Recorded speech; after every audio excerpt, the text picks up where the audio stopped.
nobody like this. You ain't seen nobody like this. You hear my sound all over town singing. Whoa. You ain't seen nobody like this. You ain't seen nobody like this. You hear my sound all over town singing. Whoa. I think there's something in the water. If you wanna take a sip, but be careful what you wish for. The faint of heart can't handle it.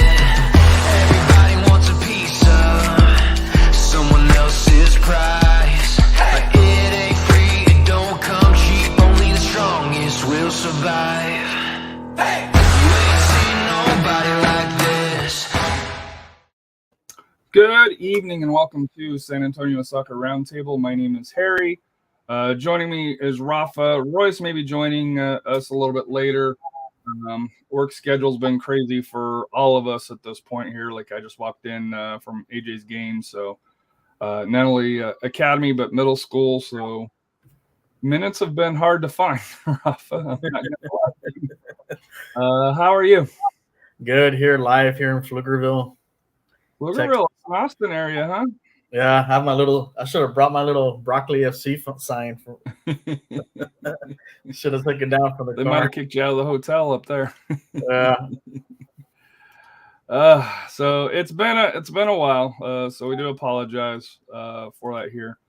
Not something that we've got to work on, but AJ's got middle school games. I've been working a different work schedule. Royce has been busy with family and work. You've been out and about. It's your crunch season for college recruiting. So Yeah. how have you been outside of that? High school's winding down. I know we're going to do a high school show probably next week, I think, because this week we got 3 SAFC matches here. Your thoughts on how the high school wrapped up? Yeah, it was pretty interesting. I know I was on the 50-50 podcast last night, and it was, the whole bracketology. It didn't really. I mean, we had some teams on there. There were some that that kind of broke the bubble, but it was great talking to all the state champions. The majority of them. The only one we didn't get to talk to was South Lake Hurl. That's a whole other story there, but. But talking to the coaches and even the players, it just shows how winning the state championship means a lot. But it also, I think, the feedback we got, it just shows that the high school soccer here in Texas is on the rise, and we got acknowledged for the coverage, and that means a lot, for us and also for 50-50 podcast that. That we do analyze the games and the stat, not necessarily the stats, but just the teams and so forth, and the recognition those teams are getting are just due. So hopefully from this it moves on, and maybe hopefully the Texans they get comments like, hey, we needed you to comment some games. Hey, we'll be up for that. So we got praises for that, and. And like I said, Coach kind of had some praises for you yesterday, how we did, organizing the bracketology and so forth. So I'm looking forward for next week, just the final power per power rankings. I did the state ones yesterday. I'll do one for our area. And then I do have something is coming up soon in May. And regarding the high school, this would probably be like the stamp of approval, kind of like the closure of it, so we'll show more information on that. But it is going to be in San Antonio, which is a cool thing about it.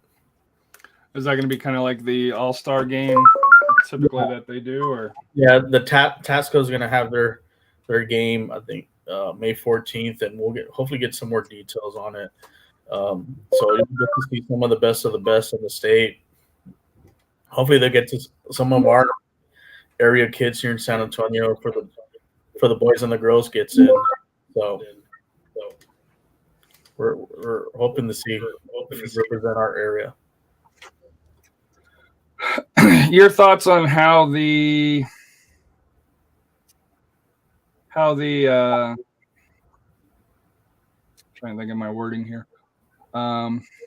your thoughts on how the season went overall for for San Antonio as a whole?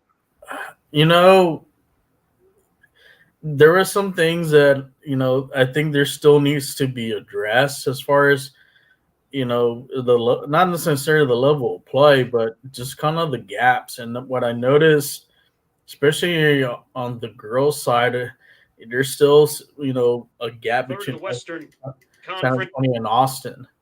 And even though they were able to beat a couple teams, honestly thought Reagan should have beaten Westlake, or even but that didn't happen. And same thing, and as far as with the boys side, I was surprised Reagan didn't get the job done.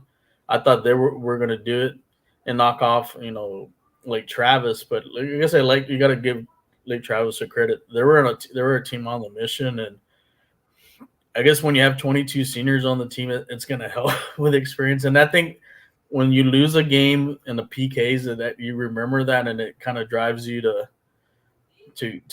get back to that point, and then hopefully go beyond. So, but I think one thing is Region 4 soccer, especially for the boys, it's competitive, and they can compete with the Dallas teams.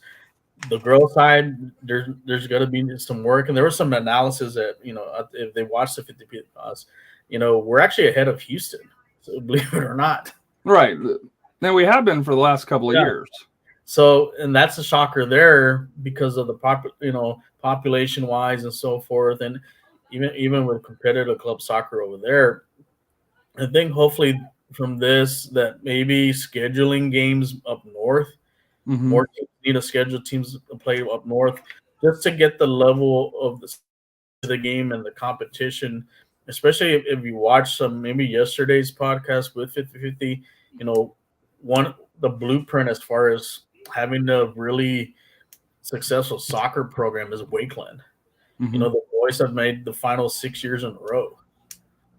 They've won the last 3 out of the 4. That says something there too. And even the girls team, I think what they pulled off is something the first in Texas soccer history is to do they won it together in 2018, now 2022.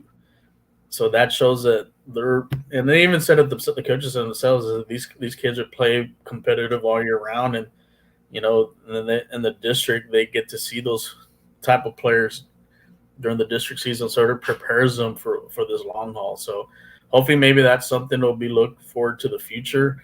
Some of the coaches here around the area saying, yeah, you know what, we need to play up north just to see to measure where we're at. What can we do to compete with these teams? And hopefully they'll be able to break through, to get get into the state final, which we did have one, as far as the boys side, we did have Bernie boys pull off the repeat. And, talking to Coach Strong, and, they had a really good the way they were very nonchalant. They're like, they don't have to beat us. They have to beat us. We don't have to beat anybody. We've already been there, done that. And that kind of that's going to say mentality just got them through, and they overcame a lot of things, and they were able to pull it off. And they're going to be a team to watch for next year too. They have their entire defense and goalkeeping back. So the three-peat, it could be possible with them again. My last one has to deal with Dripping Springs on the girls' side here.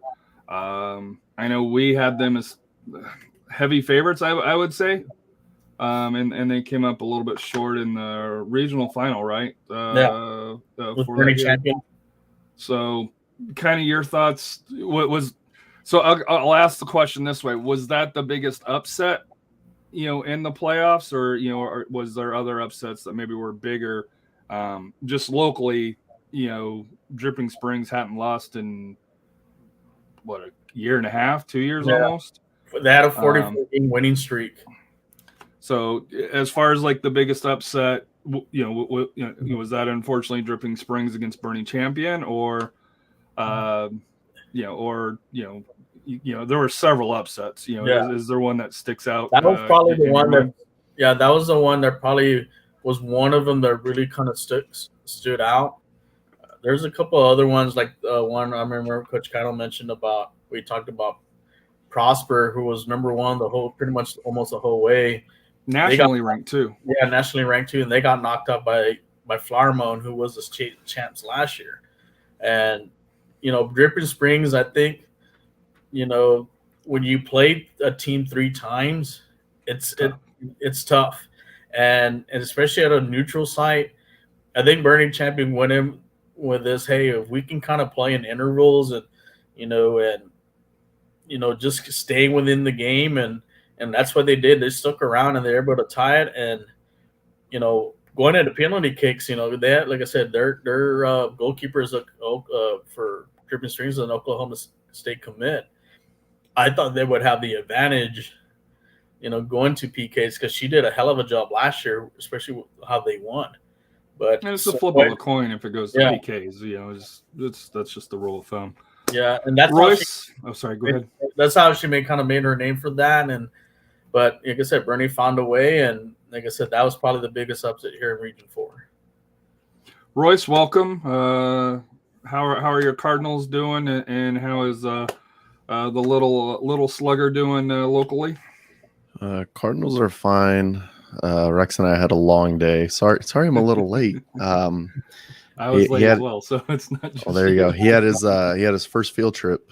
Went to a place called Divine Acres in Divine, Texas, and it's like a farm thing. So we got learn about farm stuff, and then after that we went to the zoo. So I have let's check. I have about 12,000 steps in today, so we got it kind of laid, and I got. Oh yeah, there he is over my shoulder there. There you go. And the little slugger, he's T-balls. God, T-ball. It's such a long season, man. We have like 3 more games. Baseball's a long season. What are you talking about? Yeah. So I'm excited. It's been a while since we've been on one of these, and we have 3 games to recap. And holy crap, what a week that those 3 games were. Good. Oh man, I'm excited. Yeah. So the graphics wrong, but this was the starting lineup. Good start. Dylan Collier, up top. Yeah, and Manley was on the outside. I will say they keep doing that. They keep trying to say that SAFC is in a 3-4-3. That's what ESPN Plus always does. The entire season we've been in a 3-5-2. And that the 3 midfielders, that would be Abu, PC, and Maloney. And that has been the super strong midfield that we've rolled with most of the season. And Manley and Troy and I think they misspelled Troy. They did. You're right. Traore has an E at the end. Gigi on the left, and Manley on the right sometimes. Sometimes Gomez is on the right whenever we want a little bit of attacking flair. Taintor, Kamiri, Garcia, and Manley, 3 of those 4 are going to be in the back. And then, unfortunately, due to injury a lot of this season, but also fortunately, because they've been really good, really hard workers, Dylan and Collier up front. So yes. And to sub in, we saw Patino this week. Hopefully we see him back soon. We'll talk about that later. And Beckford also has he's actually looked really good up front. I think he understands his role now. I think in the beginning, I think Loera kind of had something different going, and he tried to fill in that same position as Loera. And that's not what I don't think that's what Marcina's asking anymore. I think they just want somebody to go and control the ball for a little bit, hold up the ball, maybe go dribble at someone. And we'll talk about that because he's impressed me as well. So go ahead. So this is the highlights, El Paso, San Antonio on April 16th. And I know it's been a while when unfortunately the following day after that was Easter, right? After that, so we couldn't do the show on Easter. Then the Open Cup game was on the Wednesday. I'll be 100% honest with everybody. This is the closest my voice has been to me getting my voice back after Wednesday. I lost it. Thursday, couldn't talk. Friday, could not talk. Saturday was kind of getting there. And just now we're starting to recover a little bit of it a week later. And so your wife was happy, is what I'm hearing. wow. Just wow. So let's get started here. So Prince Jordan Farr once again gets the start tonight. A little bit of a different look. They'll go with three midfielders with Connor Maloney, Abu, and PC. Try to shut down this El Paso attack that has already scored 13 times this year, but has conceded 13 times as well. As we're underway, along with the coach Tim Hankinson and our entire crew, I'm Dan Weiss. Thanks for joining us here tonight from Toyota Field, and especially because at 1-4, El Paso has already matched the number of defeats they had all of last season. As Carter Manley will get forward, balloons this one to the that back. was a shot. Yeah. If that would have went in, that was impressive. With that left foot, Yeah, that was square off the post. I actually saw that because I was in line at the concession stands trying to get my kid some food. But no, that was just a wonderful cross and a wonderful shot by Traore. That was great. balloons this one to the back post. Just off the post. The goalie was beaten. I think it's Newton, right? Newton was beaten 3 or 4 times in this, and only one ended up going in. We hit 2 posts, and there's another time where he got beat, and the ball just kind of sailed wide. But this could have been a very convincing win. The right of Evan Newton. A number of players that they have that are getting older and more difficult to chase down, quicker attacking midfielders, counterattack. Traore will track this one down, puts it in the That was the one there, Maloney. By Connor Maloney getting forward, looking for his first goal. Besides the keeper, Evan Newton, would be Emmanuel Sonupe, wearing number 20. And I believe here's the goal, the 11th minute, right? 26 years of age, from England last year, playing with Dartford FC Yeah. in England. This is where Yuma gets on skates. Edge of the box attacks. Collier Whoop. cuts it. Collier puts it in. San Antonio FC opens their account in the 11th minute. That was a beautiful goal. Collier's got Just his a third placement on of the year, the ball. and San Antonio's up 1. Forward placement. Brilliant placement. Anything that the defense could have done on that, Rafa? I mean, what can you say about Yuma? he was beat on that play. I mean, if he like I said, I think that one touch there to set up that shot, he couldn't defend that, and I think had he initiated the defend a little sooner, maybe he would have prevented that shot. And then the goalkeeping, I think he needs to understand that that's where the shot's going to go, and he just was late on the reaction, but the placement was good. So, nothing to take away from Collier. I mean, it's just an excellent shot. Yeah, I thought it was a hell of a goal, and I know there was a picture of Yuma kind of probably sitting right here with the dumb look on his face, going, what do I do?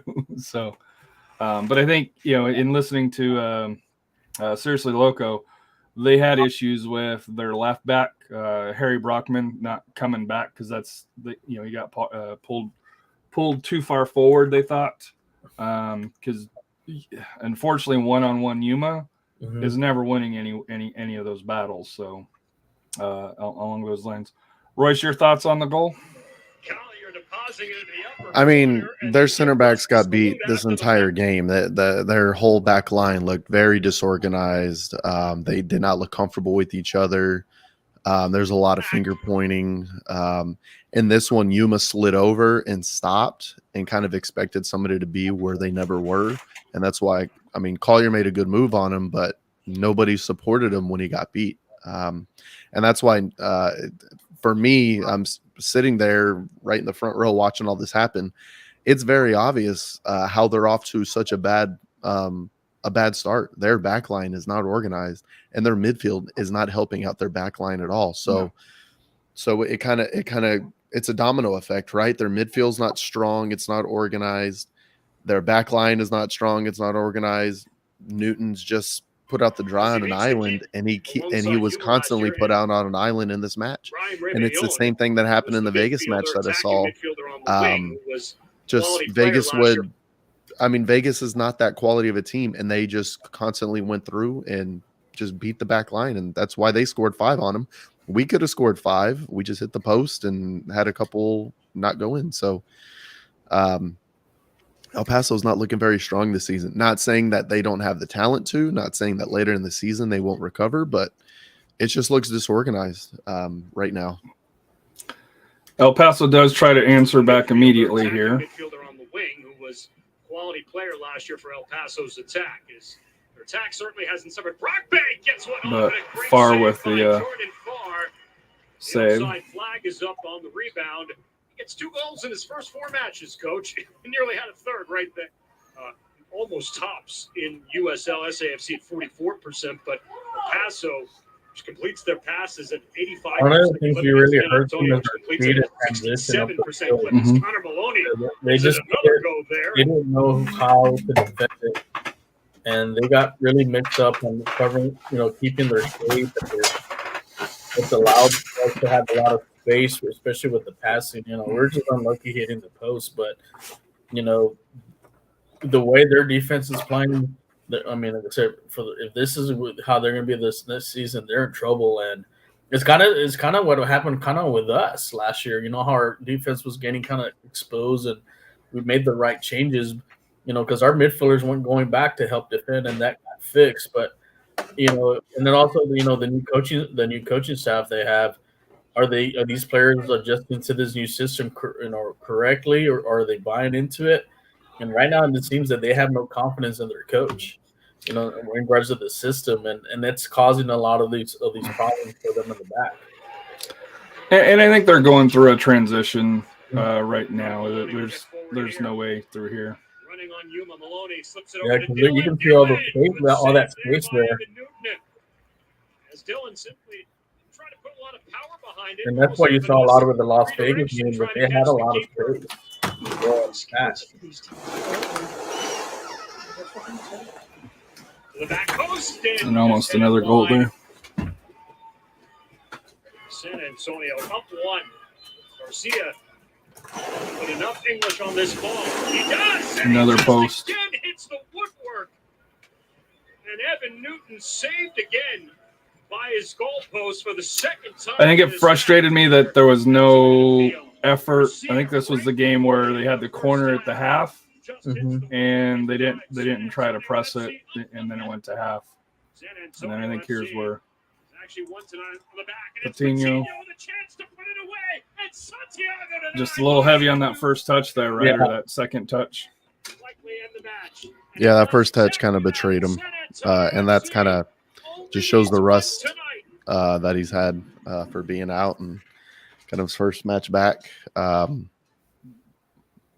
Otherwise, I mean, he was in the position. He's in that position to score goals. That's what Patino does. What do they call him? The raton, looking for the cheese. He found the cheese. He's got to get some playing time to put those in. So I think to me the thing that stood out, and I'm trying to find it here, so I can go back. What date was that? That was the 16th, right? Is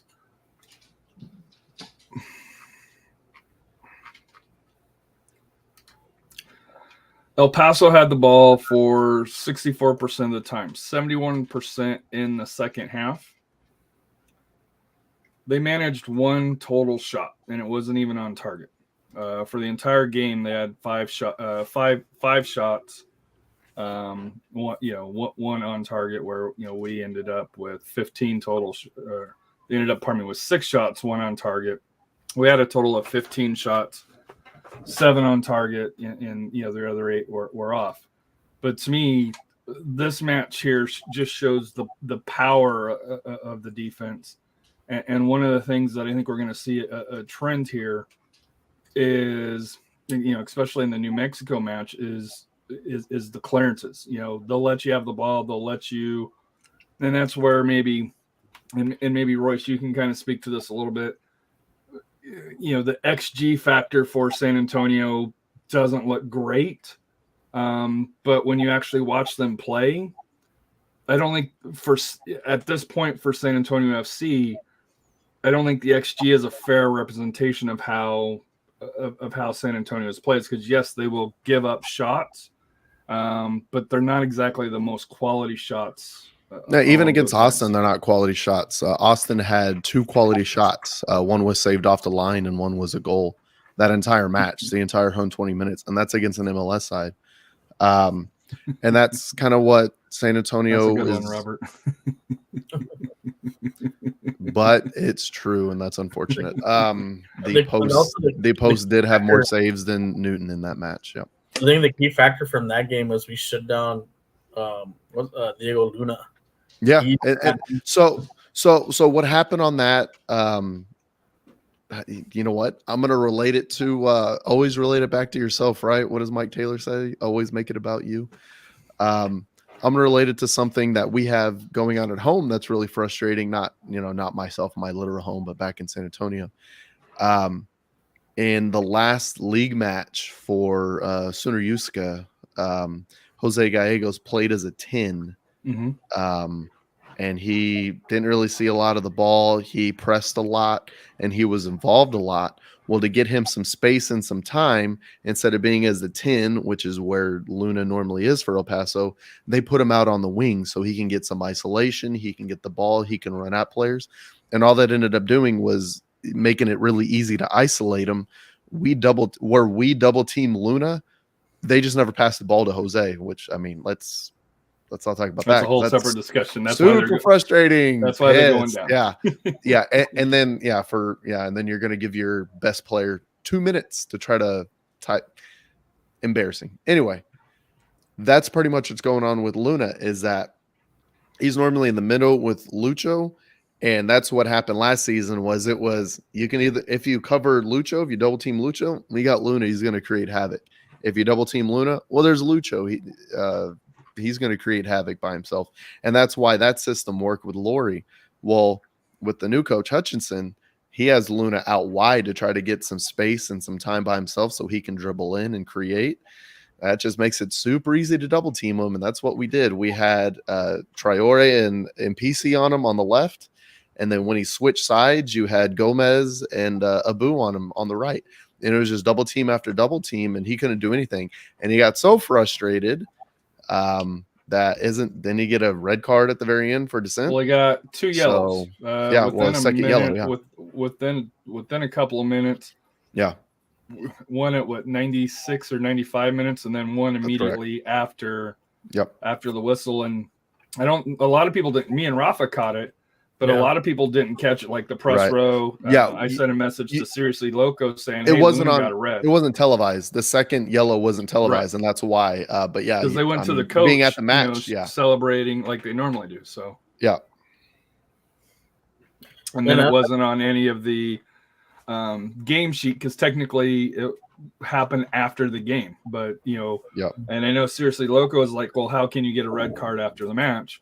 Well, you can technically get a red card until the referees leave the pitch. That's correct. That's correct. So, and of course, he ended up missing, this past week's match. But I thought for El Paso, it was a quality win. The goals are gonna come. We can see it. We can see it coming.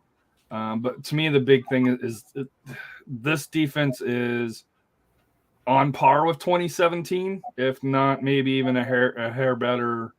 At this point now, they got to play the year out for it here, but at this point in the early season, the defense has been very impressive. There's no way to sugarcoat it. Okay.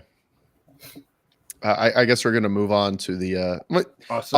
I'll make my point after we get to the Austin match because there's a really big point I want to make, and it involves. Hey, look how organized the midfield is. Look how good they are. Right now, what we have going on that is very interesting that we have been asking for, and good Lord, is it being delivered? The midfield is playing so well, connecting with our wing backs. There's so much passing in and passing out and passing triangles on the sides to create space, to create time, to let other players go forward and to get on the ball. San Antonio looks damn good right now. And it's because of somebody who set up a really good system. And we're going to get to that after the Austin match that I want to make a huge point and to tell everybody I told you so. So buckle up for that one. So let's continue. So the Austin match, there is no video, unfortunately, with U.S. Soccer. There's no previews, anything along those lines. First half, not a lot of. The biggest chance that happened in the first half, Austin created. They came down the left side. They found a lot of space. It was Fagundes, who was obviously dangerous in the entire match. A ball leaked to the goal line. It wasn't a very strong shot, and Gigi Traore cleared it off the line, and then Mitch Tainer cleared his clearance even further out. That was the biggest chance in the first half, and that's pretty much all you need to talk about in the first half. Was it was a stalemate. Nobody really got anything going. But it was We held our own. That's the big thing you take out of that first half. Was that it was even. Yeah, it was very even in the first half. And San Antonio and Austin, they both really started pretty strong lineups, both teams. It wasn't like Columbus Crew against Detroit City, where they literally played. Columbus Crew started 11 brand new players that had never played an MLS match. Austin played a pretty strong lineup. They had. Well, I got their most expensive DP is out because of a domestic violence charge, which, man, that's on the team. That's on that guy. F that guy, apparently. But they had Jerussi, whatever his name is. He's Sebastian Jerussi. They had Ethan Finley. They had Diego that they like. In the midfield or backline, defensive. They had Felipe Martins and Johan Valencia. Colmack, Kip Keller, which I really like. He's a rookie center back.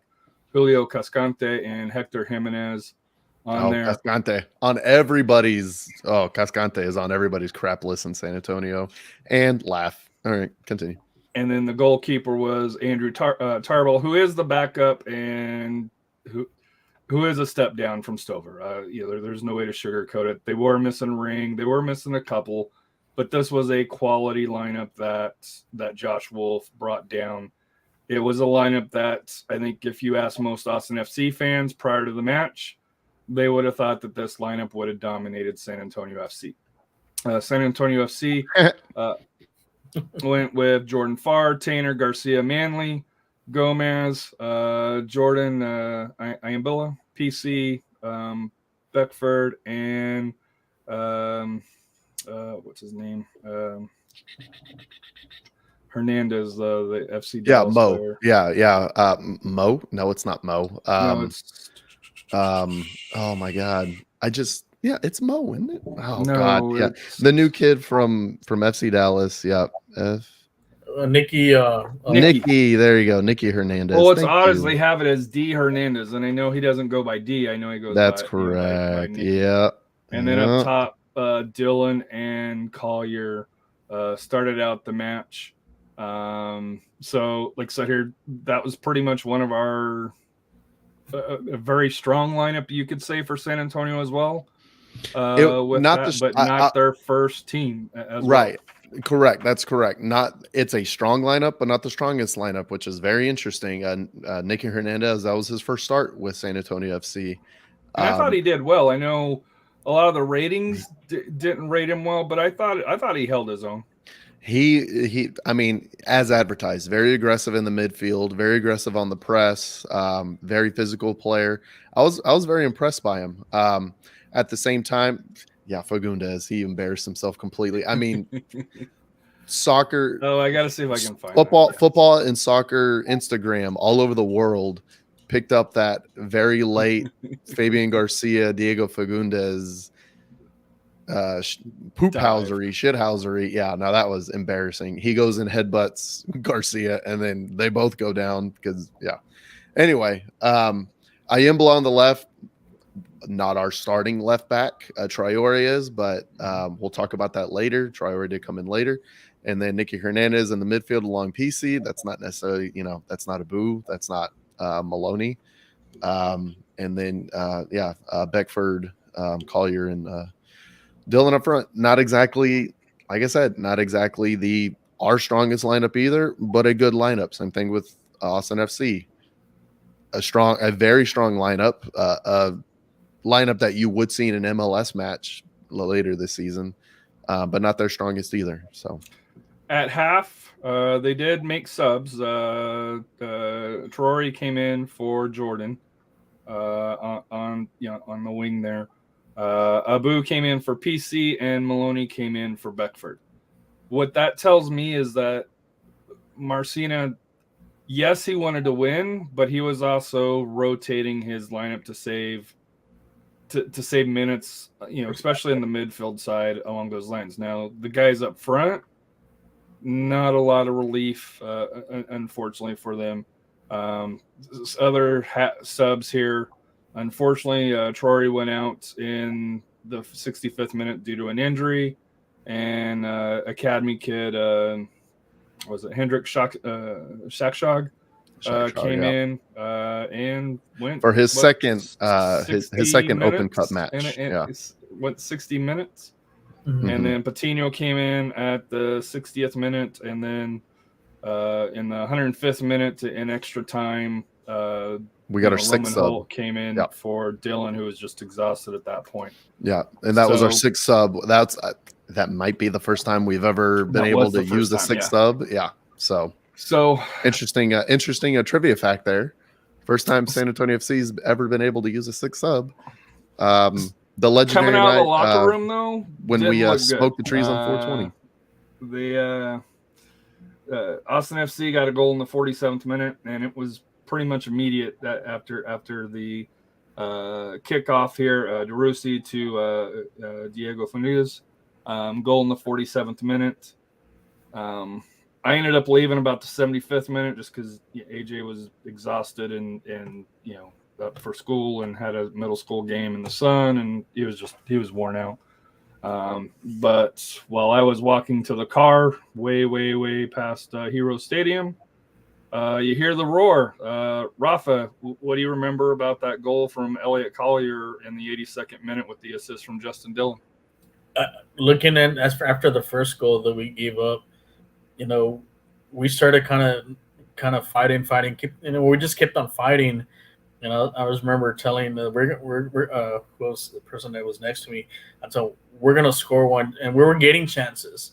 We're getting closer and closer, and finally, that little cross, and then the little cheeky little one touch into the net, and that was a tough angle shot because that could have angled out and hit the post, but you got to give it a Collier. He's been a man child with a lot of these little shots, and they're right there after we scored the first goal. You can kind of sense Austin was in trouble because they were like, okay, what's going on here?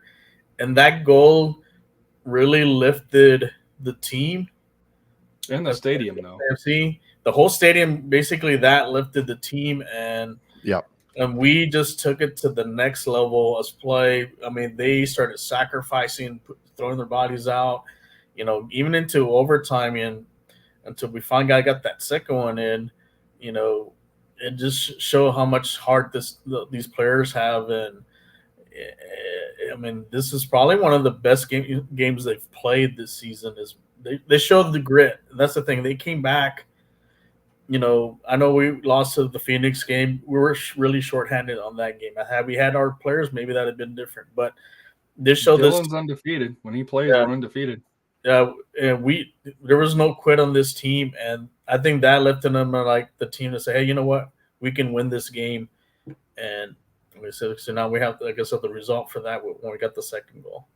And I will say before I go to you, Royce, here, the 72nd minute, Austin made a change, but they, the 64th minute they took out Cascante, put in Ruben Gabrielson. 72nd minute they brought out Drusi, brought in Daniel Pereira, who's a good one. 72nd minute, Hosen came out for Max Uridi, who's played for all of the Texas MLS teams. Yeah, Urudi's Urudi, like Fagundes, and he caused some problems. A very good MLS player. Yeah, a very good quality MLS player that has made a really nice career for himself in the MLS because of his quality. Really good player, and that's kind of, I mean, like I said, Austin FC put in a really good lineup, and they subbed in top players as well to go for it. It just wasn't good enough.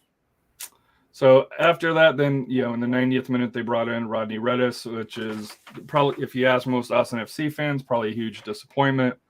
And then they also did bring on an academy kid, Owen Wolf, which is the coach's son, in the 105th minute here. But Royce, your thoughts on the goal in the 96th minute by Carter Manley with the assist from the great Mitchell Tainer? So I'm going to go over all 3 goals. And to be fair, they brought in the coach's son. We brought in the GM son. So little nepotism, Yeah, like for like. There you go. It was an agreement before the game.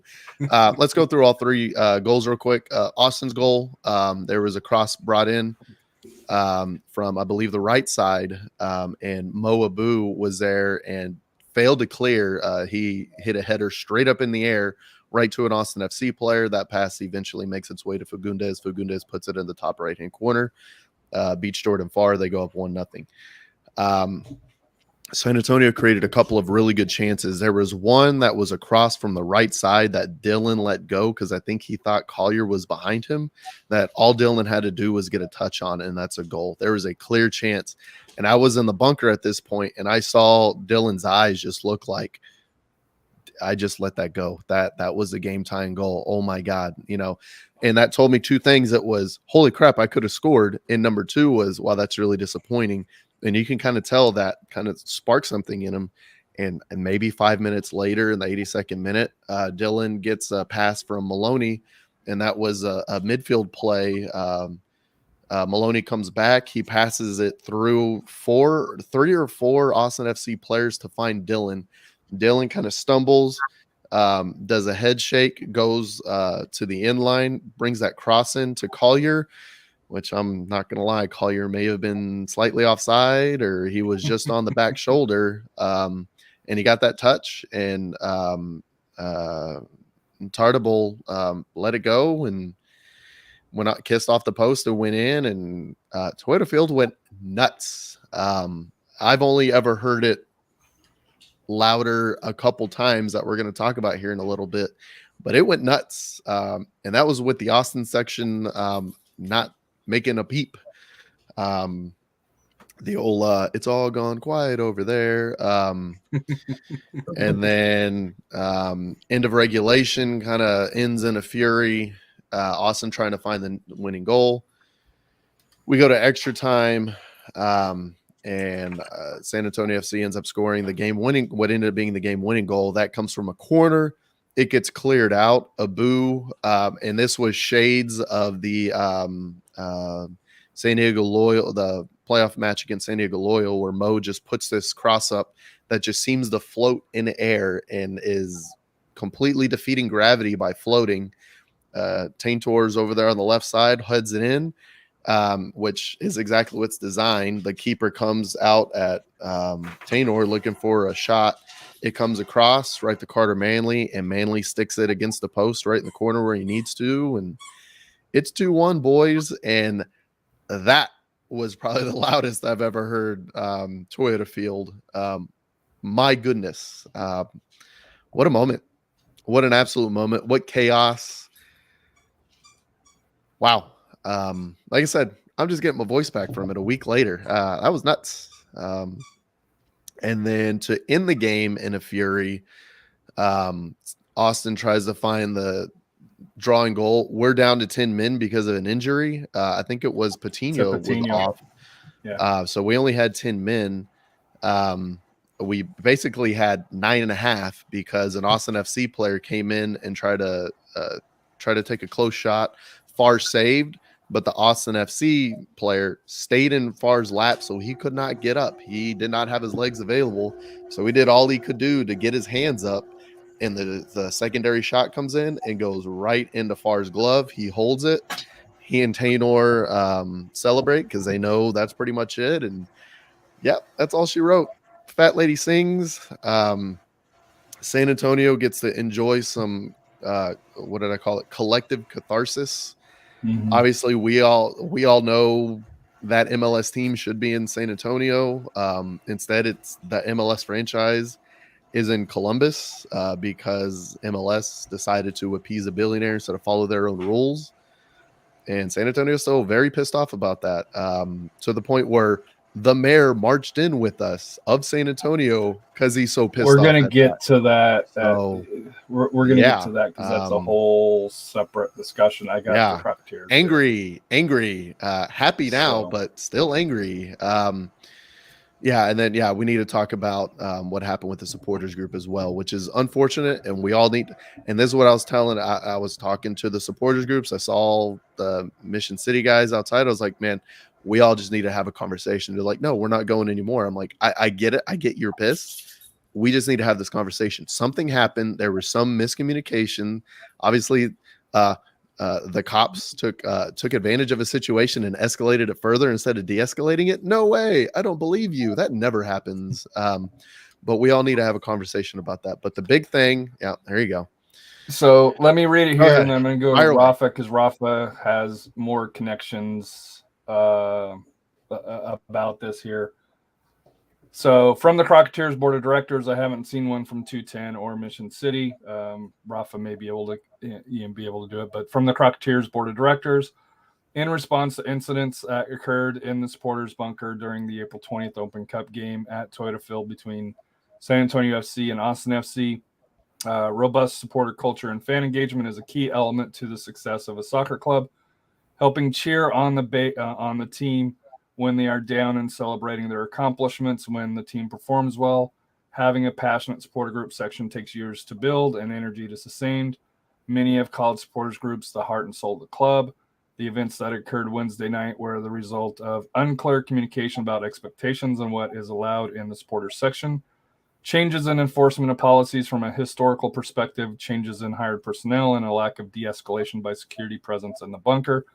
To add insult to the injury, there was a clear difference in what was allowed in the home supporters section versus the away supporters section. As a result, some long-term supporters from various groups no longer feel welcomed at Toyota Field. The Crocketeers are asking that the San Antonio front office attempt to rectify the events of Wednesday's night by opening up dialogue with the specific parties involved to prevent future issues. We are also asking for clear communication about what is allowed and what is not allowed in the bunker, as well as clear communication about what supporters new to the bunker should expect in that specific section.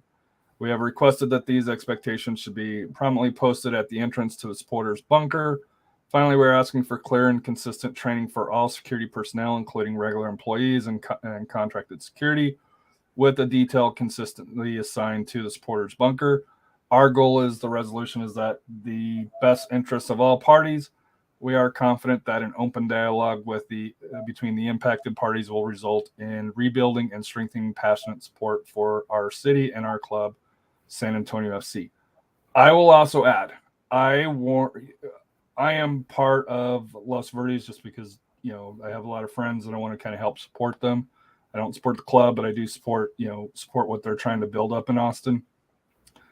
I warned them about San Antonio FC's security system with away supporters, just from dealing with, the Stampede, dealing with the Bold supporters along those lines. This is an issue that has been front and center, but this is the first time, and it's not the first time for our supporters here, but I think this was the biggest miss, I guess you could say, when it comes to what should have been outside of the NASL title back in 2014, the biggest night in San Antonio soccer history, beating Austin FC. And you could probably add in, beating Houston, but Houston doesn't have that connection that Austin and San Antonio FC does. I hate to say it, it's a little bit marred by here. Rafa, I know you're close with a lot of the Mission City 118, supporters with your ties over there, and your thoughts on the situation. Just because you do have experience with them, you do know the individuals that are involved, and I hate to say it just wasn't a pretty situation for San Antonio FC in general. I think, after a few days kind of looking over the situation and so forth, I think, you're also reading the Crocketeers statement. They did touch on about the security, and I wonder if SAFC really talks to the security and also to even the sheriff's department, because there are sheriff's deputies there, what the soccer culture is in pertaining to a supporter group. And I think, for what I heard, there was a lot of overreaction from security and from the sheriff's deputies. Um, that goes to the responsibility of SAFC, as far as, maybe what they need to do is sit down with them and explain, hey, this is going to be a lively group. These are, if you look at any supporter group, whether it's here, Austin, Houston, Mexico, Argentina, Europe, it's when you're having an ultra group or supporter group, it's going to be intense. It's going to be because their energy is trying to feed into the players, and I think maybe some people don't understand that culture, and I think that's something maybe they need to introduce to them right prior to games. That, hey, this is what you expect from this area. Just be aware of that. Don't take it personal. Don't think it's this. Now, I can understand if there's a fight in there. Okay, yeah, go in there, take care of what you need to take care of, and so forth. But, Exactly.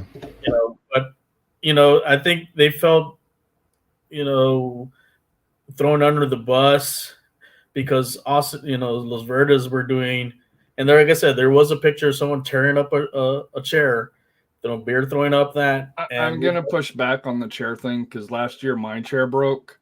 Yeah. So from my understanding, they were standing on it. If you sat on it right, that section hasn't been through there. So I won't go as far as to say that they vandalized it. But there. That doesn't matter how the chair got there. You could overreact and say they're destructing the field.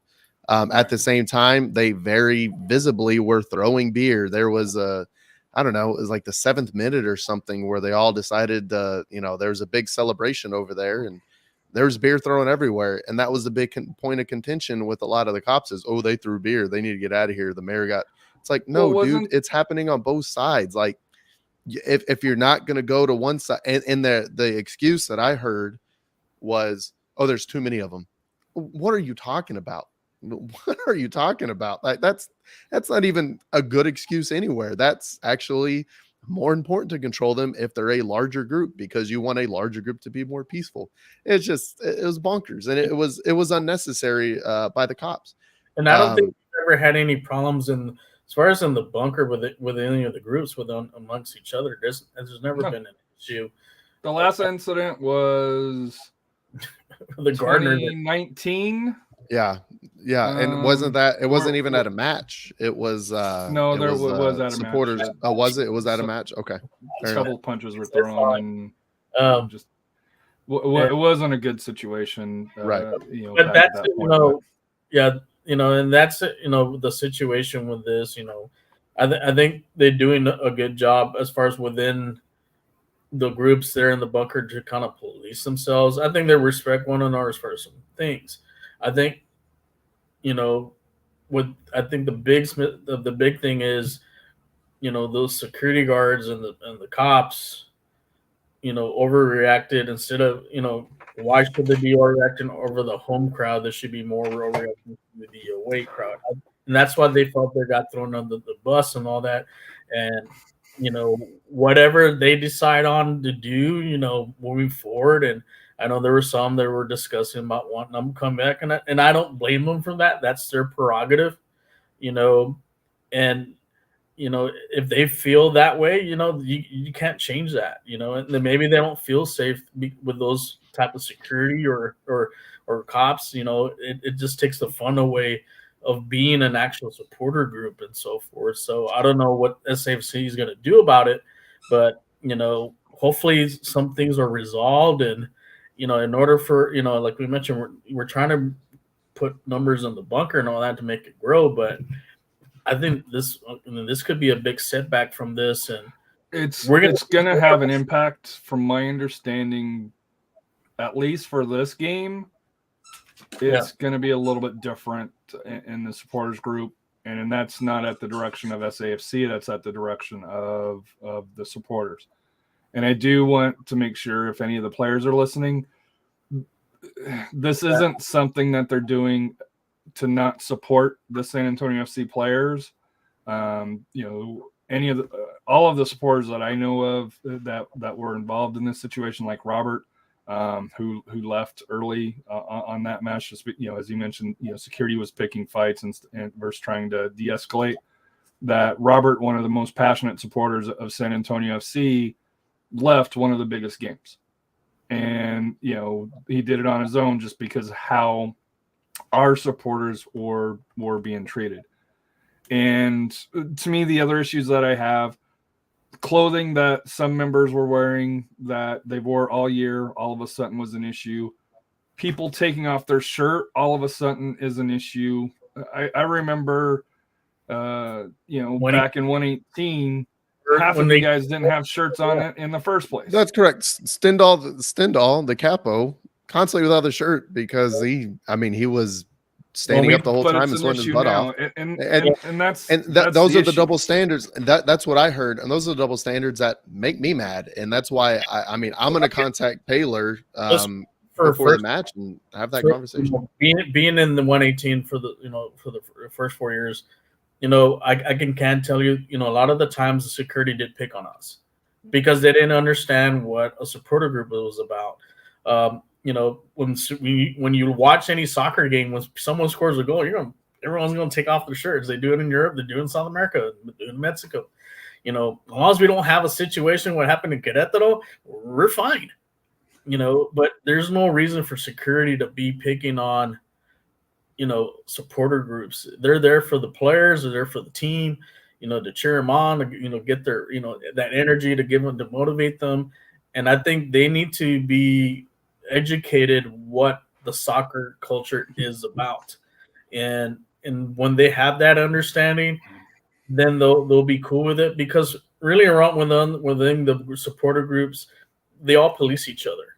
If someone does get out of hand, they're going to take care of that. You don't need security. We can take care of it. Unless something really de-escalates, then we'll go ahead and bring it, but there's a lot of responsibility within the supporter groups policing themselves, but I think they really need to look as far as the big picture. I think they are trying to do that though nowadays. Yeah. This isn't the supporter groups of these aren't hooligans. These aren't hooligans. These aren't Russian and English fans. 118 couldn't get along. Yeah, this isn't that at this point. We've all matured. There's been unfortunately people have left, people have moved on. It's a smaller group. They're working more together now than they ever have. Yeah. And to me, the feeling that there's a feeling out there among some supporters, and I don't necessarily buy into this, but I can definitely see where it feels like is that it almost feels like San Antonio wants the pictures of the supporters, like when they had Mayor Ron walking in with the supporters group. Right. But yet don't want the actual supporters experience. That's correct. So you can't have it both ways. Yeah. And that was a really frustrating part. And that was a huge frustrating part for, I know, a lot of the supporters being around them, being in the group. Was that they were, security was letting a lot of Austin FC fans even go into the bunker. They were letting them go wherever they wanted to go. And it was like, these are the people you need to keep separated. You need to separate the two sides. You don't have them come together. You separate the two sides. What they do in the bunker, if there's not a fight, there's going to be smoke bombs. There's going to be beer. It's going to be loud. Those are the three things that you can expect there. If there's a fight, sure. But that's what the club needs to really communicate with their security detail. And the security detail is part of the responsibility of the club, is that they need to communicate that your biggest thing is to keep the opposing fans from this group. Just keep them away. And they weren't doing that. Even at the Crocketeers tailgate, they had security. They had mayor detail. They had the mayor's security detail. They had security at the tailgate. And there were Austin FC fans just willy-nilly walking up. And everyone's like, they can't be here. If you're going to separate the tailgates back when it was RGV, whenever you wanted to try to, you got to separate the Austin FC. Yeah, you have to separate the Austin FC fans from coming to the San Antonio tailgate. Like, The mark was completely missed by the club. The mark was completely missed by the security that the club hired, and the club needs to do better. Security needs to do better. At the same rate, man, I hope we get the supporters back that feel really disenfranchised by this, and I feel for them. I spoke with a lot of them after the match. They're pissed, and they have every right to be pissed. They feel like they got picked on, and the biggest thing, they don't feel safe going to a San Antonio FC game anymore. They don't feel safe. They feel like they're going to get picked on by the cops. They don't have there were 2 people nearly arrested at the match for doing what they've done every week. Like, it made no sense. And they did the same thing that, like I said, they're doing the same thing that the Austin FC fans are doing. Austin FC was let them go in their 2 sections while in the supporters group. It sucked. And I'm going to call out for this. This is a thing that I wanted to do. Listeners, please join me. I'm going to do it at the match. There's probably not going to be a lot of people. I hope there are. I'm going to message the Crocketeers about it because I think the supporters bunker is going to be empty. But in the 18th minute, for the entire 18th minute, stand up and just clap. And that's going to be my support for the supporters groups, because I don't think they're going to be in the bunker for the Monterey game. But I'm going to stand when the clock strikes 18. I'm going to stand and I'm going to clap for Mission City 118, because I'm going to be in solidarity with those guys, because it sucks. It really pissed me off. And now that I have my voice back, I can actually call on the phone, and I'm going to call and I'm going to see who I can talk to, because it sucked. It really put a black eye on one of the best days in this club's history, and it sucked. There's no ifs, and or buts. It sucked. I mean, I was just disheartened to see or hear all that, because, like I said, I'm not part of the group, but they're still my brothers, and and for them to be treated that way, there's no reason for that, and hopefully cooler heads will prevail out of this, and some soul searching from both, from SAFC, FO, and really kind of think about, what can they do to really unify this, because, that's the last thing you want to do is just enfranchise your fans. And I think this is a similar situation that happened with RGV when their fans walked out in one of the, I think, the SAFC game. The Stampede, yeah, the Stampede, and they were disrespected, and they were getting picked on by their own cops. And there's been issues in El Paso as well. So I don't know what's changed in USL this year. It's changed in U.S. soccer, and it is the scenes from Querétaro. Everybody is so paranoid about that same thing happening here that people are going to extreme lengths. At the same time, there needs to be a conversation. You can't just spring all this crap on, and it's the same crap that's happened on RGV, same crap that's happened in El Paso. Same thing's happening in San Antonio. There is this huge fear. There's a huge fear from clubs that the same thing's going to happen. Bad, but the thing is that they're like in Mexico, they took the shortcut as far as security. Yep. Here we take shortcuts here. No. And the biggest thing that could have prevented that was separate the fans, period. Mm-hmm. What's the one thing they did that the security failed to do in the Austin match? I mean, El Paso, no one's going to pay attention. What's the number one thing they failed to do during the Austin match? Separate the fans. And that's where the violence wasn't in. It wasn't in, the supporter group versus supporter group of the same. Yeah. It wasn't, supporter group on supporter group violence. It was fans of one team versus fans of another, just fighting it out. That was the big thing that they needed to pay attention to. That was the big thing they failed to do. And instead, it seemed like they were just picking on the San Antonio FC supporters. And it was, even the mayor ended up in a suite. He wasn't even in the supporters group the entire time. I don't get it. I don't get what they were doing. But like I said, now that I have my voice back, I'm going to call. I'm going to have that conversation. I'm angry. I'm still angry about it. It sucks. It sucks that my San Antonio FC brothers don't feel safe going to a match anymore. That's not what you want. So I'm gonna have that conversation at the same time. 18th minute. Well, I guess it would be the 19th minute because it's gonna say 18 up on the board. But when 18 hits, I'm gonna stand up and clap in support. So join me if you'd like. And I do think because I've talked to the Crocketeer supporters or pardon me, leadership. And I know Matt's mentioned that they've had conversations with SAFC. Last report that I have is San Antonio FC hasn't came to the table as of yet. Now this was a couple of days ago, so things could have changed. But all of the supporters groups are watching what you're going to do, San Antonio FC. You blew it that night. Don't compound it by trying to just sweep it under the rug like Austin FC podcasts are about, San Antonio beating them. They're hardly covering that match at all. But don't compound it, because if you staying silent, this issue isn't going away. For that here. There are some changes that needs to happen. Now, I'm not part of the Crocketeers leadership. I'm not part of 210, leadership. I'm not part of there. So I only hear from, when I ask, hey, how's the situation going? But when the Crocketeers are saying, hey, we haven't got the answers that they're looking for, based on the last information that I have, that's not a good look for a game that, that's what, 2 days, 3 days from now. Yeah. The best thing for San Antonio FC is, as I hate to say it, is after this week, they're back away. They're back out on the road, for 2 weeks.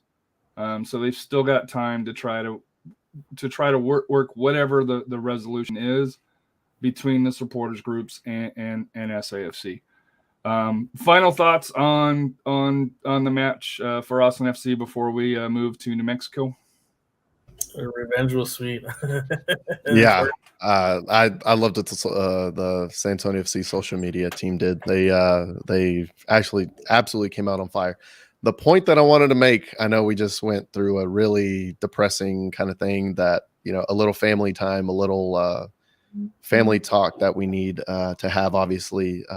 And I also encourage everybody listening to this, call your ticket rep, call the San Antonio front office and have that conversation. Just be like,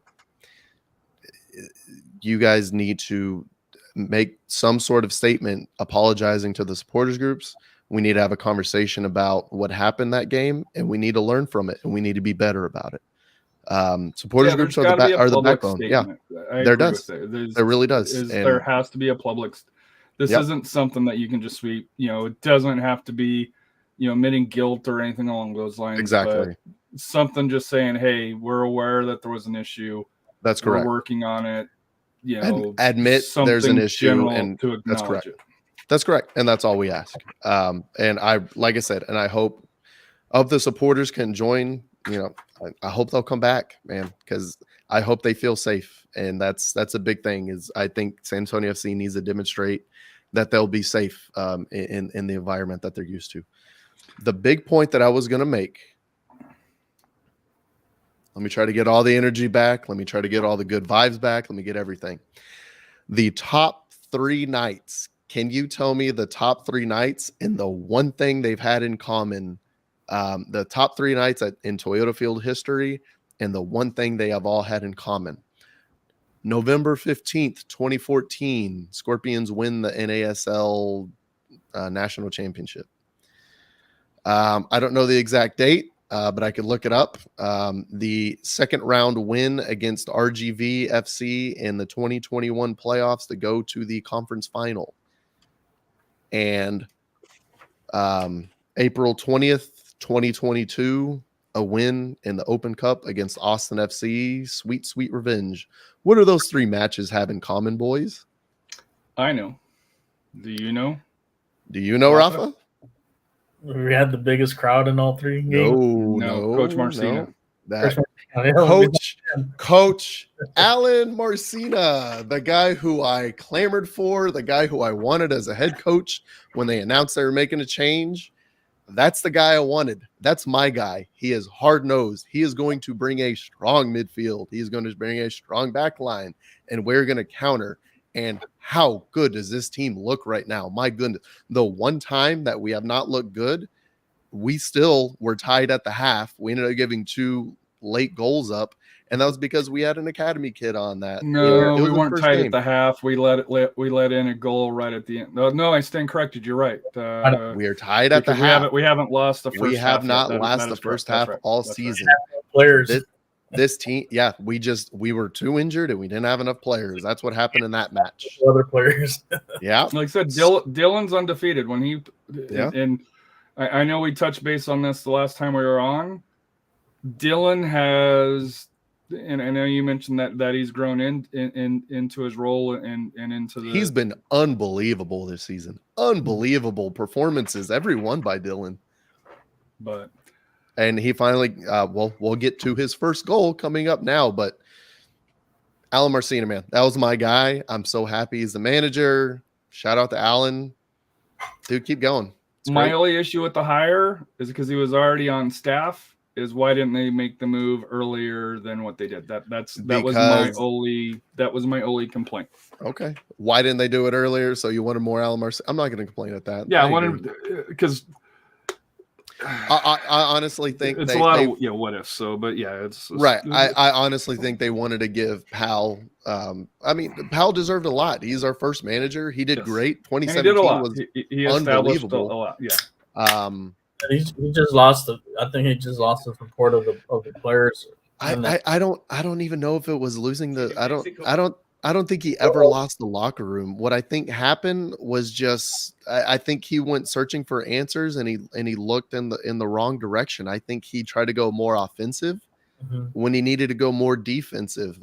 One of the big things that we kept getting killed on, if you guys remember, Jack Barnby, they had him play left back. Like he would come back to left back in defense and then he'd go in the midfield to help out in the midfield. That didn't work out. There was a lot of things that just didn't quite work out for Pal. Like you get it on paper, but it just never never took off. Johnson, when we had him on the left defense, and then we had had was it and Lance Lang, whenever we had that super hot streak, he was up on the left wing and he was mashing them in from the left wing. And then next season he plays as a left back, and he's not a left back, man. That kid's a killer. Why are you having him? And that's kind of how it went. It was just kind of players out of position, et cetera, et cetera. You bring Alan Marcina in. It is a very simple system, a system that continues to evolve. And now that the midfield connects really well with the wingers, the midfield connects with itself. You have two players that run all over the place up front that can also hold up the ball. The team's looking good, man. Team's looking great. And they're looking great after Wednesday, going into a Saturday match that we expected everyone to be tired and not to do well in. And scene. And then Harry taking the 11-hour drive. Yeah, I won't lie. How many bathroom breaks and how much did you spend on gas? Those are my two questions. I haven't counted the gas, but because it was or something. So good Lord. It was probably. Did you take your truck? No, we actually rented we rented a car. Smart. That's very smart. Because my car's got over 100 and some thousand miles on it, and oh wow, I was like, if it breaks down, we're gonna be paying that money anyways. That's correct. That's correct. Yeah. So yeah. Did you get did you get the fastest car ever made in no? I history? Asked for a full size car. No, I mean, giving me a rental car. Process. Everybody knows a rental car is the fastest car known to man because you're just going to step on the gas and it doesn't matter how fast you go. Well, here's the thing, though. It was just me and AJ. It's our first trip. If I get a ticket on that, oh wow, it's the last trip. So it's not like you're going to get a ticket on I-10 anyway. Speed limit's like 90 on I-10 anyway, going to El Paso. So. Well, it was 80, but yeah, I did the I averaged the speed limit plus 9. So if I was going to get dinged, it wasn't going to be. And I'm sure you were getting past going only 9. This is a very Texas conversation. Only going 9 over the speed limit in that part of the state. I'm sure you were getting past like you were standing still. So actually, well, there wasn't anybody on the road because we left Friday in the evening. Oh, that's fair. Okay, that's fair. after we got past the rush hour stuff going, through I-10 out towards Bernie, Right. it was pretty open. And then, when you headed up north, through New Mexico, there was nobody on the road. And that's why I ended up driving all the way through on Friday. And my wife's like, why are you, you're stupid for doing it. I'm like, I can either pull over, get a hotel room here, or I can do the drive with no cars on the road. Correct. Yes, there's the wildlife, discussion, but no, it's an easy drive. It's about a 10.5 hour drive. When we stopped to get gas, we went to the bathrooms for that here. But to me, the biggest takeaway, and this field is smaller than El Paso's field. It looked bad. That field is in bad shape. Oh my God. The ball would either stop for no reason or it would bounce for no reason. Yeah. There was no in between. There was no nice smooth. It was bad. It was that heavy. It was heavy grass. Even AJ's like, holy cow, there's no bounce down. This is the first meeting between these two sides here this season. But I think it's a way to kind of slow SAFC down. I really think that was part of their. That's just how the field is, man. And that's why San Antonio FC has such a tough time playing there. That's one of those things that, oh, man. Oh, Gomez. And that's one of the big reasons why San Antonio FC has such a tough time there, because it is very much a you can't really go wide. You need to go long. And we've gotten whenever they had what's his name? Dreads. Oh my God, his name is Manly escaping me. Very dangerous. No, not our team. Talking for New Mexico for the last few seasons. Devin Sandoval, who's Sandoval. Thank you. Yeah, he picked up a heart murmur or heart condition at the end of last year. Yeah. So, and shout out at to least Devin, probably professionally. At least at this level, most likely. I know he's still involved with New Mexico United, but I think more along the academy. And I'd look forward to him being a coach or being in the front office for that team, because I mean club legend for a young club legend already. But that was his big thing, is that he would just be on the back shoulder of the center backs, and he would just score goals that way. That's pretty much what how New Mexico. That was all their success in the first few years. Post evening is that one goes off the crossbar. San Antonio knocking on the door, and eventually New Mexico. Yeah, Fabian's so close on that one. He'll find his goal, but yeah, man, just completely beat, and then once again completely beat. Connection on the ball as well. It is what it is. And Maloney's been very close in league play. He did get his very first professional goal. Goes down. And this is interesting. Kind of, if you watch the referee, he's pointing to the spot right there. Correct. That's correct. He points at the spot. He points at the line. But then he comes down over here and is like, well, yeah, he's pointing to the spot right there. And then he goes and talks to the linesman, because he wants to make sure that it was on the line. On the line.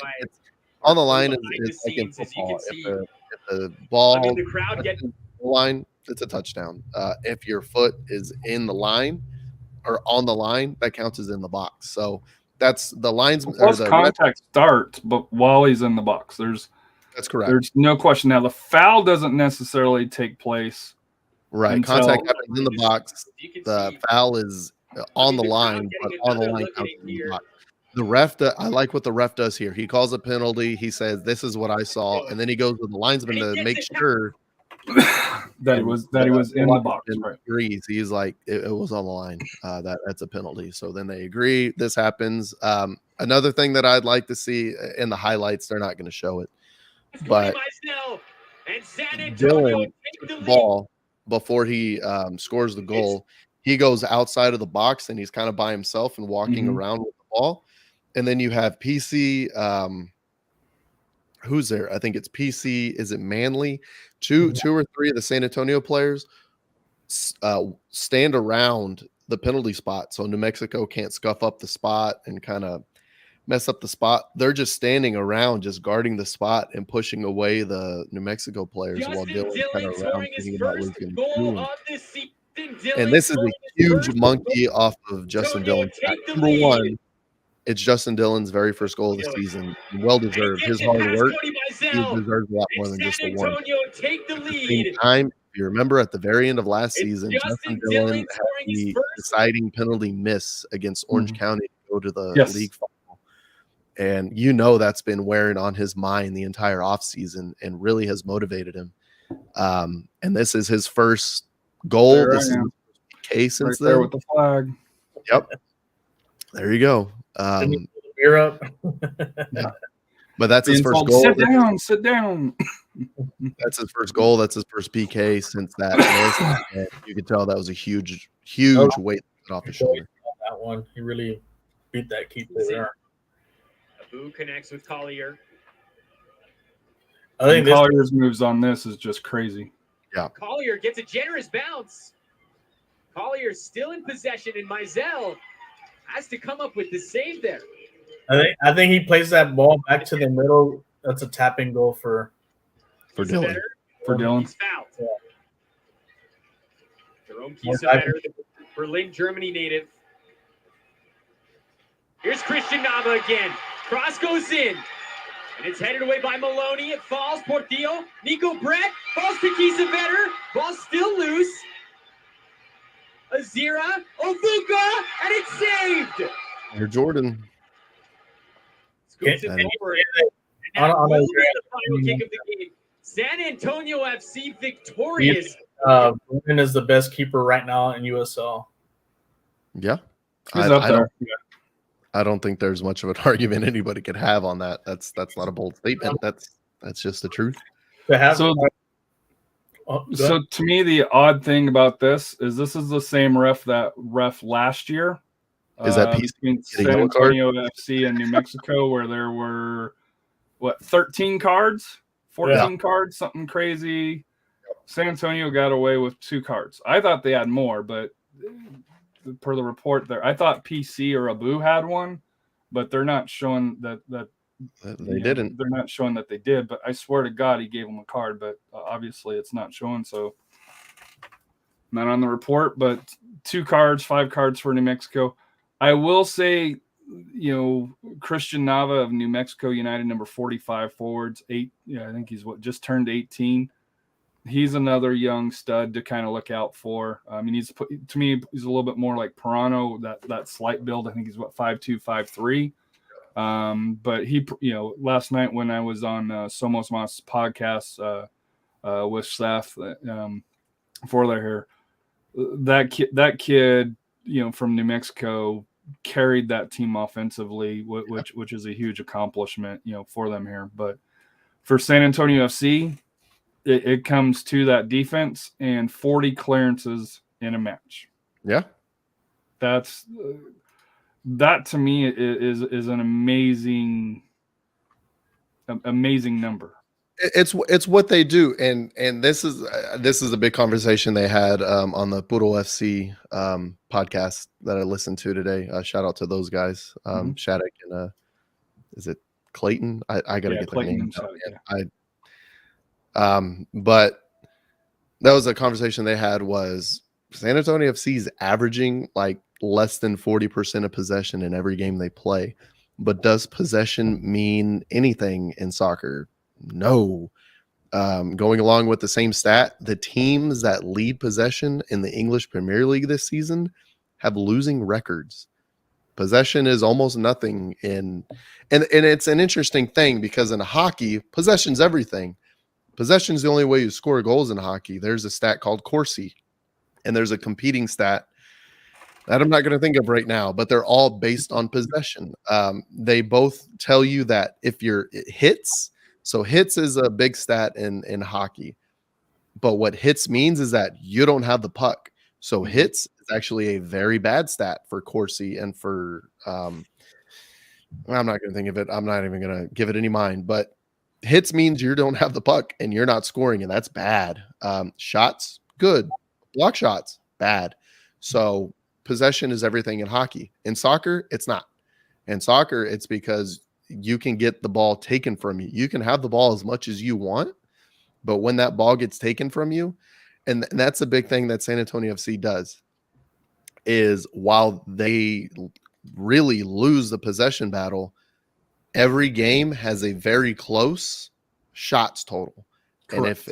And if anything, San Antonio will have the more shots than the other team. Which is what happened here. New Mexico had 11 shots, 2 on target. We had 12 shots, 4 on target. That's it. We outshoot them, but we just don't have the ball most of the time. And the second thing that's going to do, you're going to be worn out because you're going to have the ball and you're going to try to find a way out. And we're just going to sit in our nice little compact area. We're going to work hard to close you down. But at the same time, most of our match, we're staying in our half. And Dylan and Collier are going to go up, and they're the ones who are really going to be in the zone unless there's a corner or whatever. So, man, the system's working and it looks good. And this is just another match where, people will try to, whatever. The results 1-0, and it was a pretty damn comprehensive match. The defense still held strong. San Antonio got a couple chances. And arguably, this probably should have been 3-1, 4-1 instead of 1-0. But and 4-1 San Antonio FC, we had some really good chances that just didn't get put away. But man, this team is on a roll. That's 3 matches, 3 wins in 7 days. Unbelievable.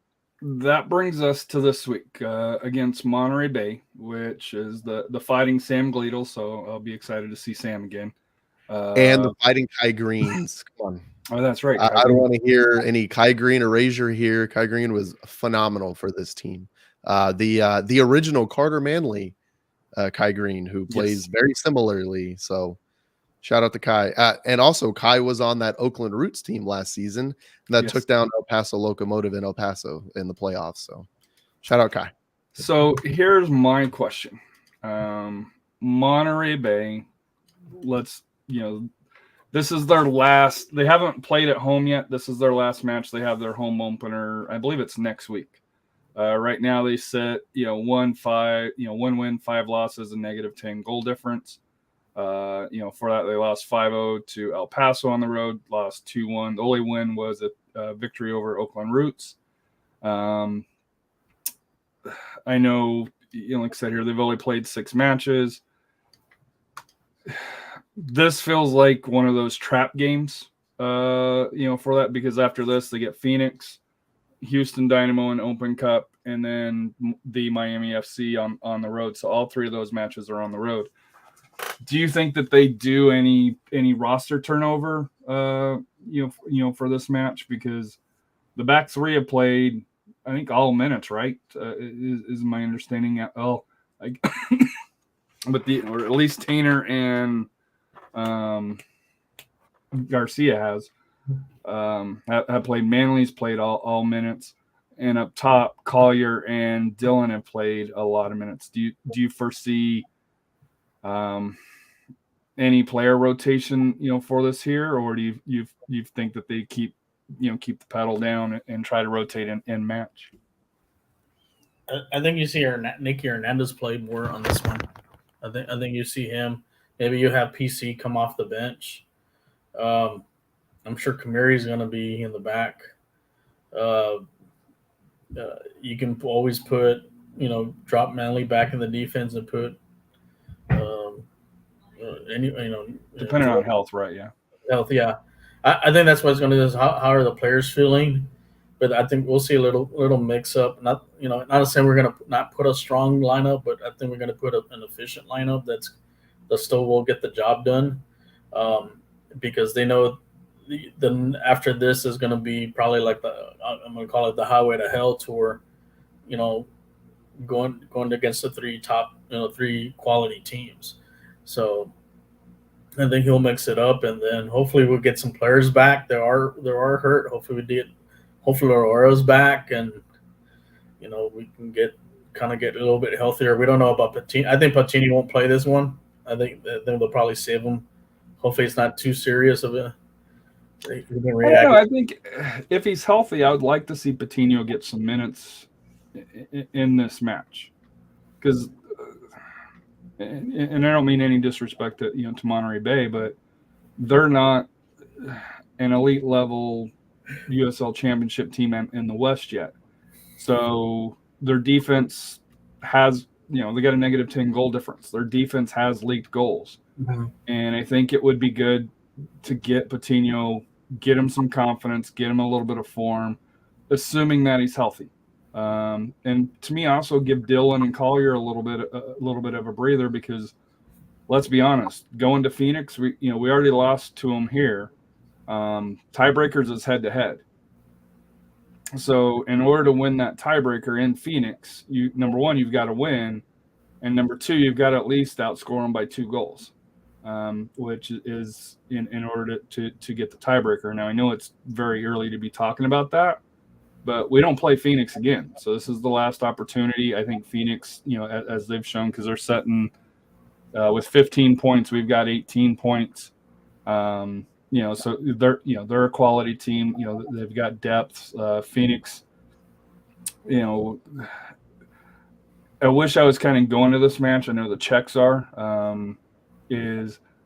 Playing. It doesn't seem like where they moved the new stadium to, they're drawing as much of a crowd for that here. So it'll still be ruckus, but it won't be, like it was, prior to COVID, along those lines when they were in the smaller stadium. So I think San Antonio FC can go in and get the win, or at least a tie. But, for Monterey Bay, to me, that, and this just might be, my American football background, but this has trap game written all over it, where, hey, you're coming off a huge high, you're looking at the records, and you're saying, hey, Monterey Bay is not there. They're coming off of a bye week, so they're going to be well rested, probably a little bit healthier than they've been.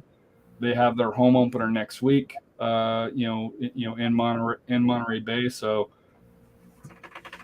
I think San Antonio wins. I think they should be favored to win. But this is one of those matches, when you look at, in sports, that, it opens it up for discussion for that trap, for that trap feeling, to where, because let's be honest, beating El Paso, beating Austin, going on the road and beating New Mexico, which is something that San Antonio FC has never done before, that's a hell of a week. I think also, maybe I don't know how you guys feel about this. Maybe, it is time to add a little bit more depth into the team, for these type of situations and so forth, because we do need probably another forward just to kind of back up the 3 that we have. And same thing, I think another defender too, just to give, because like I said, you mentioned we're giving a lot of minutes to our defense, and it'll take a toll on them sooner or later, and I think we need to kind of address that, because look at the game against Austin. We used the whole bench. We had to put 2 academy players in. We don't want to get stuck in a situation that we have to depend on 2 academy players, kind of like the Phoenix game.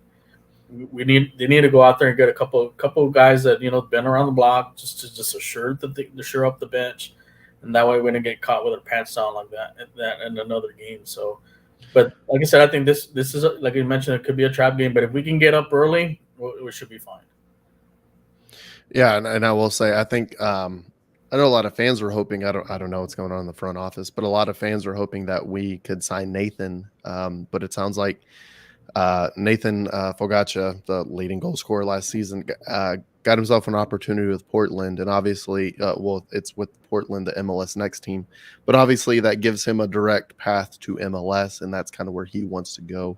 And it's a 2-year deal, which is more correct. Correct, exactly. But congrats to Nathan, and also he is apparently starting the friendly match that the Timbers are playing today against. I don't know if it's the Ukrainian national team, but there's a charity game for Ukraine happening right now at Providence Park in Portland. So and also he's already scored a goal for them, so he's obviously looking good over there. So that's awesome to see. Definitely like to see that kid succeed.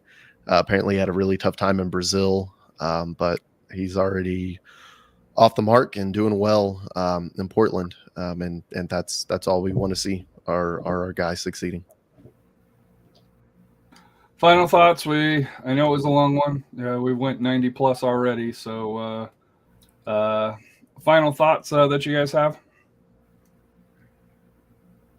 Just like I said, final thoughts for me. Like I said, for going to the next game, hopefully we'll keep some momentum, get another win before we hit that 3-game stretch. With Phoenix, Houston, and Miami. Hopefully we can knock off another MLS team to get into the Sweet 16. That'd be nice. That'd be great for the town and all that. I know Houston's already kind of talking smack, but like I said, hey, we can take down the Western Conference leader. We can take you out too. So that should be a good one. But and then just as far as addressing what happened, just go out there, support the team, and we'll see what happens. And hopefully everything's resolved and cooler heads will prevail. And we're just, like I said, the bottom line is we're all about supporting the players and the team. That's what matters the most.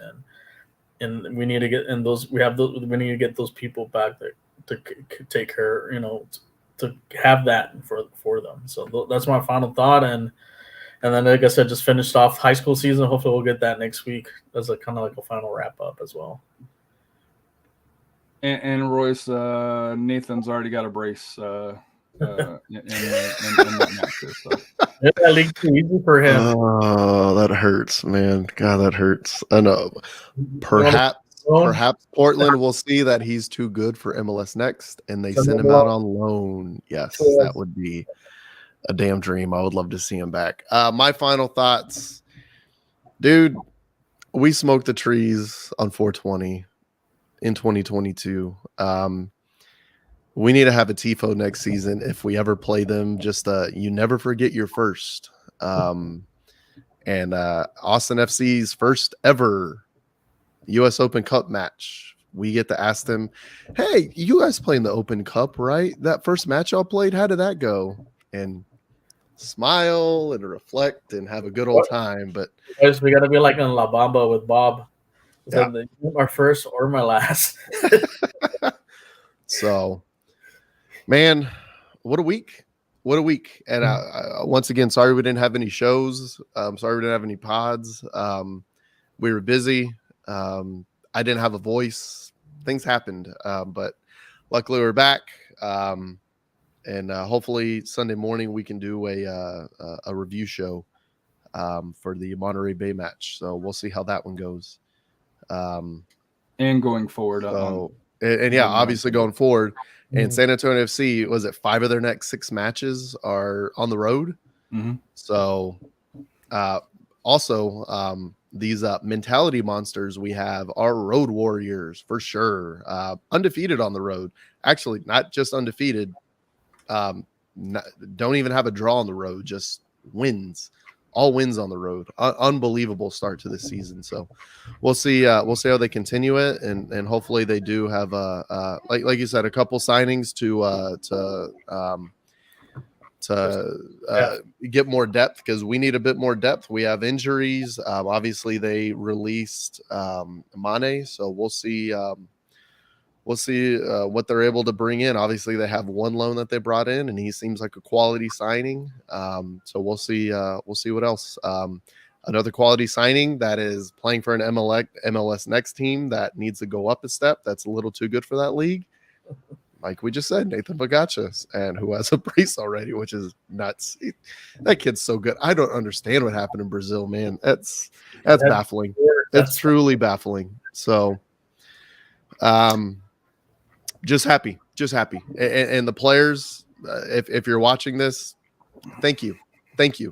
Wednesday was 5 years of stress, of looking at articles of, are they finally going to bring MLS to San Antonio? It looks like they are, to heartbreak and despair and depression. And I mean, even San Antonio FC saw a lot of their season ticket numbers that they had back in 2017, back in 2018, precipitously drop. And that's with, results on the field, as well as, they're not going to go to MLS. The MLS bump ended. It was a bad time. It was a bad time for the club, bad time for the city. Obviously, Mayor Nurnberg went through that. Mayor Ivy Taylor, when she was mayor, went through that.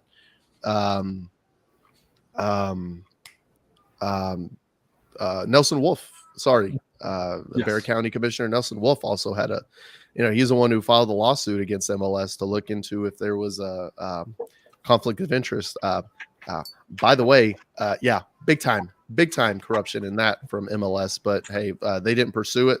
Or San Antonio, Spurs Sports Entertainment pulled their bid because they didn't want to, because they're obviously looking maybe in the future we can get this back together.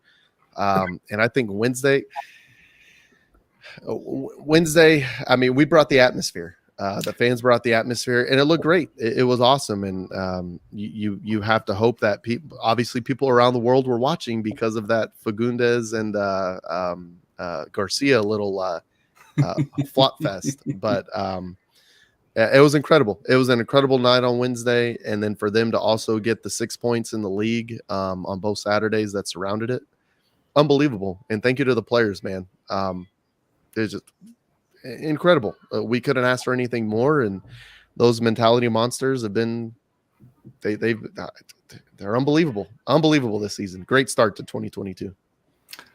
So my final thought has to do with the environment. But at both games that I attended last week, Austin FC fans and San Antonio FC fans, I'll give credit to Austin FC. They brought 500 fans in their section, and they were impressive. Like I said here, I had people, sending me a message, hey, where are you guys? I'm like, well, it helps that there's two sections back to back right next to each other that in the perfect view of the cameras. Yeah, that are in unison. So, but to me, like I said here, even they said that the environment that San Antonio has is on par or better than the other MLS Texas teams.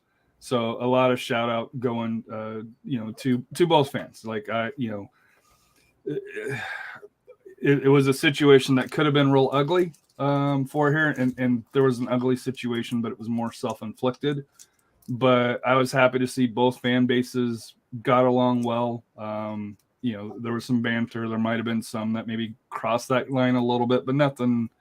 You didn't hear any skirmishes or fights or anything like that. So, well done to both of the supporters groups, all of the fans of each club.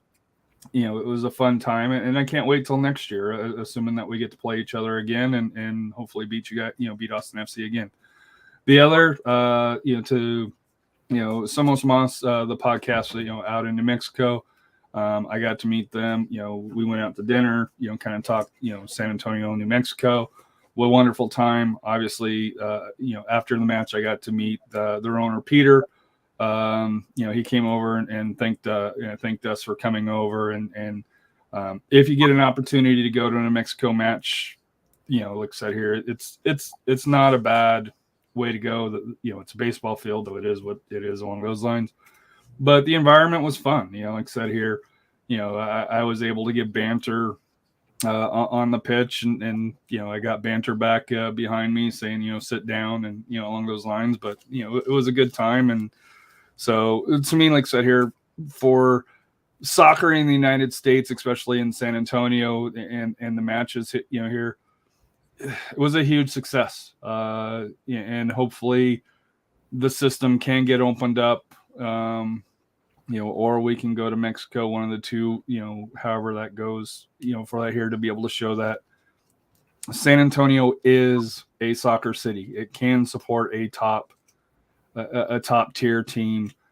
We support, we support our club no matter the level, whether it was, Division III, when USL initially came to San Antonio, League Two or Division II, where we're currently at now, or when it was in NASL, San Antonio will show up and support, its club. So huge shout out to, all the fans. And like I said here, both, traveling fans from Austin, San Antonio, to the New Mexico fans that welcomed me and AJ and the Czechs here. Was a great time, visiting through there here.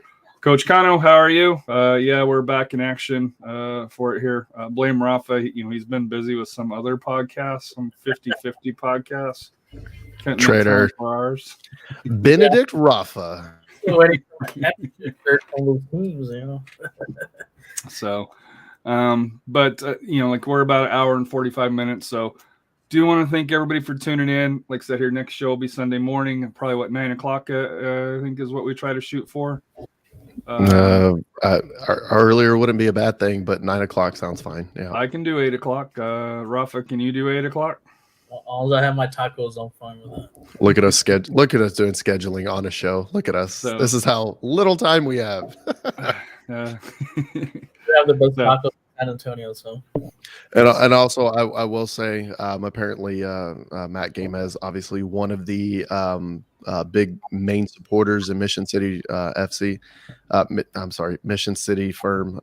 They have said that they did have a Zoom call with the supporters. The club had a Zoom call with the supporters, and there were some understandable agreements. So it sounds like it was amicable, but at the same time, I'm going to call and express my concerns to the club because they still need to come out with the public statement. And that's to me, it's fair they enough. need to make a public statement and just admit things can be better. That's it. Things can be better. That's it. And that's all I want to see. And I want to have that conversation. So, and I really hope all the supporters come back. I know it, like I said, it was a black eye on possibly the greatest night in San Antonio soccer history. And it kind of sucks. But I would love to see them back. And obviously you just want to see that. You want to see that come full circle and everybody's back. Everybody's back in. This is a very exciting team to support. And you want to see everybody be able to support them and go forward on this. So, but like I said, on the 18th minute, I'm going to stand at the Monterey game and I'm going to clap in support of the supporters groups. And this is something that we're all a huge proponent on. Early voting is open. I don't care who you vote for, just go vote. Like I said here, there's been a whole bunch of issues with voting. If you have the opportunity, go get your vote in. I know it's a special session or there's going to be two elections very close together. This election that's going on now, this is for bonds in the city to fix things. Basically, it's not propositions, it's just bonds. It's basically, hey, do you want to put money? You want to put taxpayer money to fix this? You want to put taxpayer money to fix that? And I'll say this for myself. I would say yes on all of them because obviously the better our city is, the better position we're at. And at the same rate, I'm in civil engineering. So if you want to support me, say yes on everything because better school. I know there's the NISD bond out there here. So, like I said here, if you're on the north side, I know you're probably going to start get, especially if you got children, messages to go out and vote. But we're out of here. What's life without goals? Like I said here, hope everybody has a wonderful time. We'll see you Sunday morning sometime post-match. And like I said here, hopefully, and next Wednesday with Rafa's final ranking for the San Antonio schools. It was supposed to be this week, but it got bumped just, with life and travel and that type of stuff here. So thank you for everybody tuning in. What's life without goals? We're out of here. So.